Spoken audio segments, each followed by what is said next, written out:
Good evening po sa inyong lahat. Ang i-share ko po ngayon is The Great Mystery of Marriage, Divorce, and Family. Ito po yung sa bagong tracks na ginawa ni Brother F.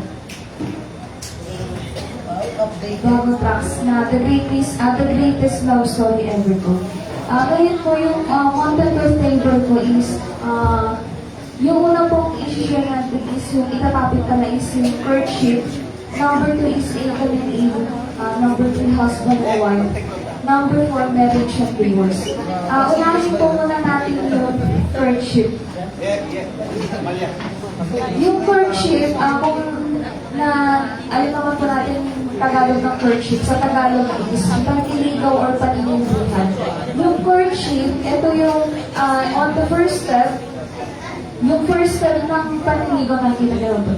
And yung courtship, nanliligaw ko, paninindihan. So, bago tuloy ang marriage and divorce, para yung adoptionism, tinutukoy mo na yung courtship kasi yung nga yung first step. So, bago ka makarating dun sa panliligaw or paninindihan, meron tayong start of the biological time clock. Ano ba ibig sabihin ng biological time clock? Ang ibig sabihin ng biological time clock is yung when the time or you go to age na magkakaroon ka ng feelings or expression of love and feelings sa someone na even a stranger, di ba? Yan.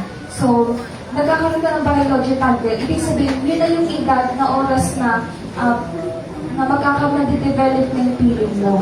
So, we need to be very careful kapag nagkakaroon na doon na nakakaroon tayo ng adapt ng feeling. So, ang pang-remind sa atin, kung tayo lang magtatry ng paniligaw or paninindihan, that we need to remind yourself na love needs to be serious. Ibig sabihin, yung pagmamahal, kailangan siyang seryoso, sacred, and holy. So, ang first step dapat natin is hindi siya pwedeng for fun lamang. Kasi a lot of teenager kasi diba sa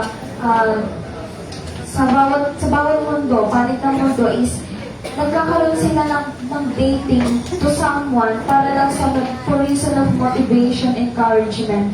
Pagdating dun sa work nila or dun sa studies nila. So that's such a big no. Kailangan handa ka pumasok dun sa LCMS because you entered yung courtship dahil handa kang mag-asawa at saka handa kang mag-handle ng family. Ngayon naman po yung next natin is yung income and aid. I will make it very short kasi maikli yung oras. The greatest love story ever told, dito po papasok yung in the beginning. Ayan, nakikita niyo po sa screen. In the beginning, yung kasalanan. So, laging may kasalanan, nauuna yung kasalanan. Etong beginning, si Adam, ang kasalanan niya is disobedience. Sinong Adam talks about himself disobeying God's order to save his wife, which is Eve.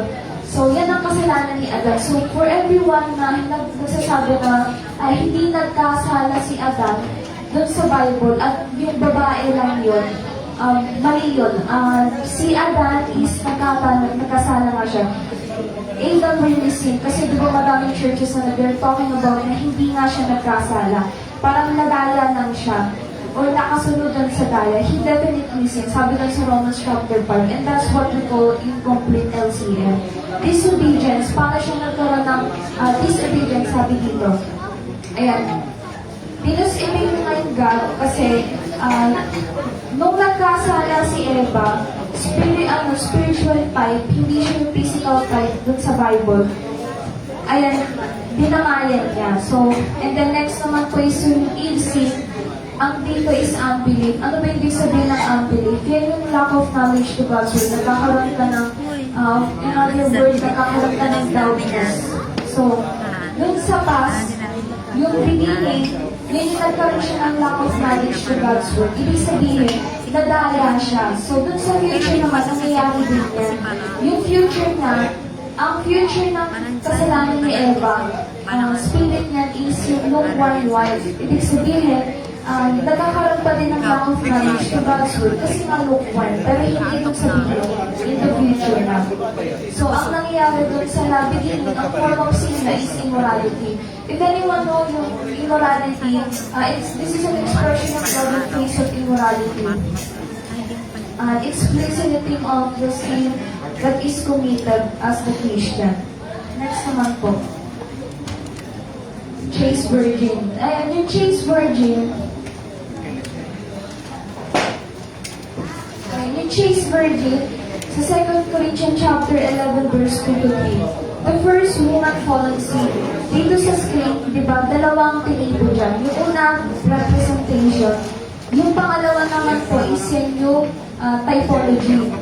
So yung una, first woman, which is si Eva. Sa 2 Corinthians chapter 11, verse 2 to 3. Ayan. And 1 Timothy chapter 2, verse 15. Di ba? Eve was the chaste virgin, but when she failed, ano nga yung nangyari kay Eva?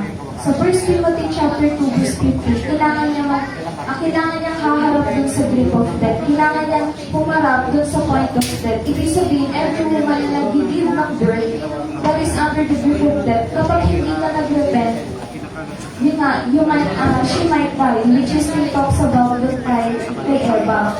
And then we're talking about the first woman, which is si Eva. Ngayon, yung save, yung word na save dyan sa screen, Genesis chapter 3, verse 16. Dito ngayon yung papasok yung tinatawag natin na repentance. What is the spiritual repentance? Ayan, yung bride naman, siya yung tipo. And then, nagkaroon din ng repentance sa kanya. By what? By whom? Di ba si Kristo? Doon kay Eva, kung iintindihin natin, si Adan, tapos yung kay sa bride, which is si Christ. Kaya nga sabi, yung greatest master ever told, Christ in the church is the perfect type of Adam and Eve. Bakit hindi si Adan at saka si Eva yung ginawang representation? Kasi nga, di ba, medyo may mali yung pagpakita ni Adan kasi tinamayan niya sa kasalanan, in the face of immorality. Pero si Kristo, ganun din yung ginawa niya, tinamayan niya sa kasalanan para maitubos yung kasalanan nung babae, which is yung church. So yan nga po, the bride also seemed like the first woman, that's why it's a type like a chaste virgin, who needs to face repentance. Sabi dito sa 1 Corinthians 7 verse 1 to 2, concerning the things whereof you wrote unto me, and then nevertheless to avoid the fornication. Papasok naman po tayo dito sa husband and wife. Itong husband and wife, dito po natin makikita yung type kung bakit si Kristo na ipasok sa mystery of marriage.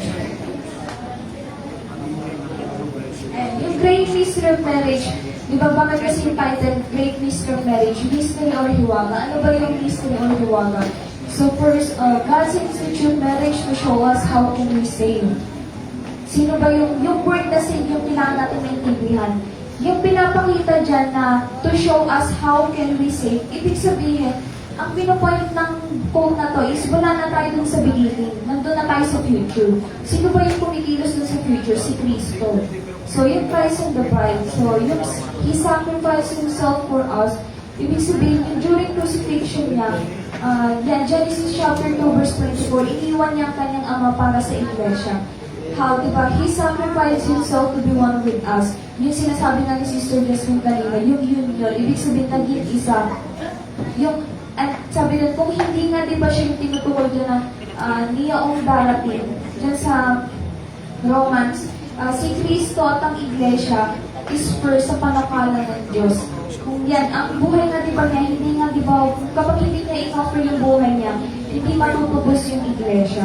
Sabi naman po sa John 17:11-24, sila yung naging isa gaya ng Ama, sa akin na tayo naging isa kay Kristo. Yun yung totoong marriage. So, madaming ginawa si Kristo para sa atin, di ba? Sinacrifice niya yung sarili niya. Yun yung pinopoint dun sa marriage.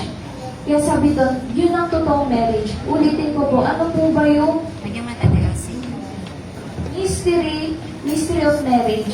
Ang mystery of marriage is to show us how can we save by Christ, at yung message doon is Christ and bride. Siya yung tipo. Sa Romans chapter 5 verse 14, ang yun yung darating. Ano po bang proof na, kasi marami nagtatanong na, ano po yung proof na si Kristo ay nauna dun sa panukala ng Diyos at saka yung bride? Yung Romans 5:14, yung ano yung darating. Si Kristo yung iglesia yun. Ibig sabihin siya yung first yun sa panukala ng Diyos. Kahit nauna pa si Adam and Eve. Papasok naman po tayo dito sa Yan, hiwagang dakila.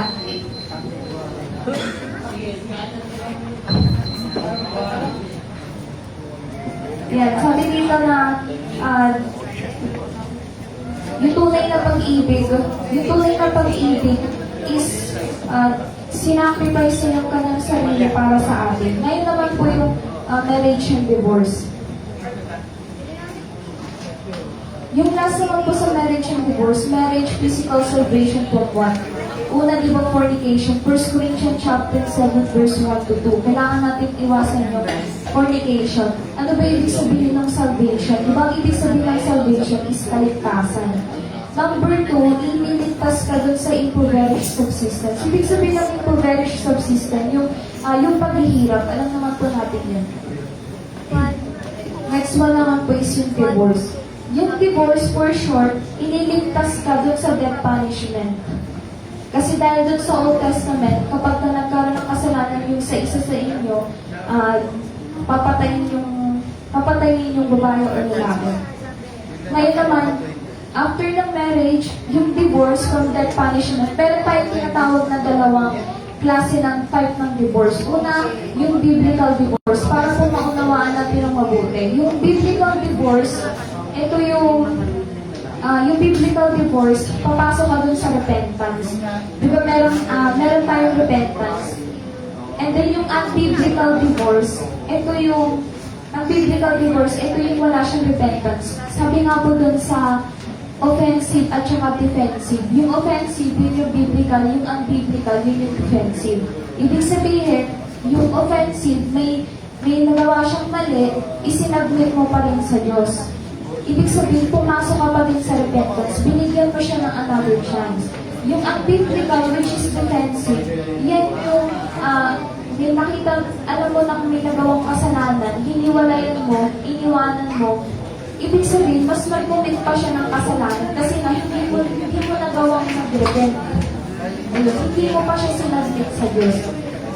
Ayan, yung adultery, fornication, Deuteronomy chapter 24, verse 1. The believer is going to abandon the gospel. Kaya hindi dapat tayo makikipamatok dun sa unbeliever. Kasi once na makipamatok ka, ma-abandon mo yung gospel. Next one naman po, yung past relationship. Madaming hidden agenda when it comes to marriage and divorce. Katulad ng past relationship. Kapag nagtatanong kayo na, ano ba yung nangyayari dun sa past relationship? Ang sagot doon, God forgives your past ignorance if you truly repent. Sabi dito sa Acts chapter 17, verse 30, God is more interested in your present life than a past life. Yan, nakasulat din yan sa John 4:16. Katulad ng pinaka-big example niya is yung woman at the well. Alam naman po natin yung story dun sa woman at the well, di ba? She doesn't fall na yung asawa niya, yung mga previous na hindi niya ginagawang permanent. Ang ginagawa niya is tinatawag niya temporary. So, ang ginawa ni Kristo, niligtas siya dun sa, hindi lang spiritually, niligtas siya dun sa physical development. Yung babae dun sa, yung Samaritana. So, ayun. Kasi nga relationship from man and woman should not be just for fun, pero kailangan holy and sacred siya dun sa mata ng Diyos at saka consider siya na permanent. Kaya kailangan permanent yung turing dun sa asawa. Hindi siya temporary. Yung last one naman po is yung alternative to divorce. Yung alternative to divorce, yung hindi ko nabanggit kanina, is yung the husband should forgive the wife's adultery or past fornication in order to make her submit to God's rules like you. Yung alternative to divorce, yung pinaka-ginawa ni Kristo, ni Adan, ng Diyos sa Israel, sa pride, doon kay Eva. Ano yung ginawa niya? Hindi siya yung hiniwalayan. Ang hiniwalayan, yung kasalanan niya. Tapos, gumawa siya ng repentance, sinabit niya sa Diyos. Ano nangyari? Di ba naligtas? Yun yung ibig sabihin ng great mystery of marriage and divorce. So, yung last naman po yung binanggit kanina ni Brother Simon, yung family. Yung family, papasok siya sa PTA. hindi lang siya dahil sa mga mag-asawa na matatanda, kundi papasok din yun sa mga anak. Kaya PTA is nahabol siya sa pinakadulo sa last at pangatlo. Kasi nga, yung anak mo, magiging anak nyo, after nyo mag-pass yung training, dadaan naman sa biological time clock yung anak nyo. Kaya kailangan yung message ng LCM is maipasok din sa kanya. Yun lang po.